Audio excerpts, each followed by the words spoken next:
Good morning, Facebook friends and family. I just want to jump on here today to say thank you for one. I have tomorrow, actually, August the 5th, will be a year since starting my new career in real estate. And I just wanted to, again, jump on here and say thank you. Thank you to so many new clients, friends, and family that have supported me and trusted me with their business over the last year. And I just wanted to kind of, summarize the year. For those that do know me, I moved here from Arkansas 2 years ago, last month. And so this is not only a new career, but a new area for me to live in, and quite scared about how I would do in real estate, but I am so blessed and thankful that I jumped in. So I made me some little notes so I would hopefully not go on too many rabbit trails. So here goes. In summary, in my first year as a real estate agent, I have closed 19 transactions. I have represented 5 listings that the average days on the market were only 9 days. Pretty impressive. Represented 14 buyers in finding their dream homes. And it's just been a great year. My average sales price per sale is a little over $200,000. So I've had some that are lots less than that, and then I've had a couple that were lots more than that. But my average sales price was a little over $200,000. So some things that I get asked a lot from friends, but also acquaintances that are interested in possibly going into real estate.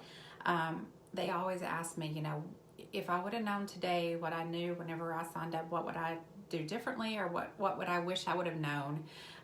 So I'm just going to kind of summarize a little bit of some stuff, and this is things that I have learned over the first year as a realtor. Number one, not all brokerages are the same.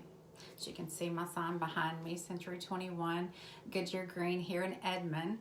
I am blessed to have interviewed with several different brokerages, but landed on Century 21, and I feel blessed that I have done that. I have had support from day one. I have a trainer, I have a mentor, and my colleagues are awesome. We have newer agents, but then we have a whole slew of seasoned agents that you can go to and ask questions, and everyone is very friendly and open to helping. And from other realtors in the area, I hear that is not the norm. So I feel like I have been blessed to have that support in the training, both online but also in-class training, barring COVID issues. We always have things that will help us grow our business and teach us as new agents, but also seasoned agents, how to grow their business. So I feel very fortunate. A crazy thing that I would have never believed until I got into it, and that is real estate is a roller coaster. You have high days, you have low days. My emotions sometimes are by the minute, up and down, but it's crazy. Real estate is a numbers game. Not everybody that meets me or that I meet might want to be a client of mine, and I cannot be a realtor to everyone. I would love to, but I think it's a match that needs to be agreed upon both sides. But it's all about getting out there and meeting others, and especially whenever you're new, like I said I am, to the area. I'm a social bug. I love to get out and meet new people, so to me that's not too difficult. But more than just meeting people, you need to gain their respect, but also their trust. So that's very important. Here's a big one. There's no set hours. Okay, I come from an accounting background, 25 years in accounting. I have my MBA. I always thought that's what I would always do. Typical, unless you're at the end of the month, you typically work 8, 9, at the most 10 hours a day. Real estate, hands down, there is no set hours. I mean, you can kind of set your hours on when that you will take calls and such, but whenever my clients need me, I make myself available. And it can be challenging. It can be, a half day's work to working literally 12 to 16 hours a day. And it never ends. There's always something to be done. There's always someone to reach out to.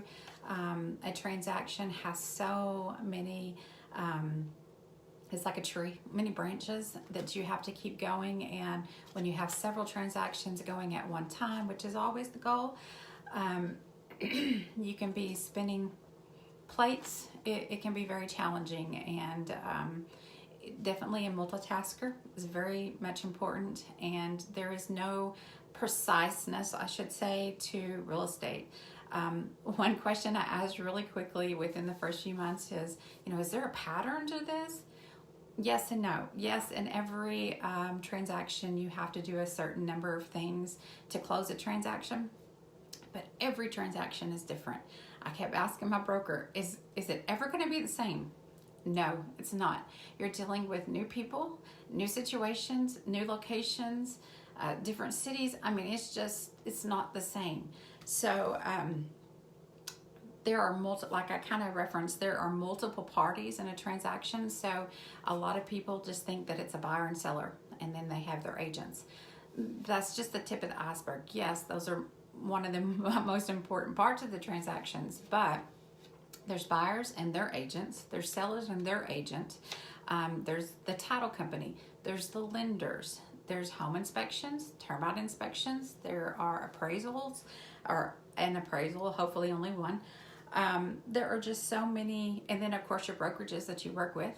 So there are so many moving parts, and all of those come with their own personalities.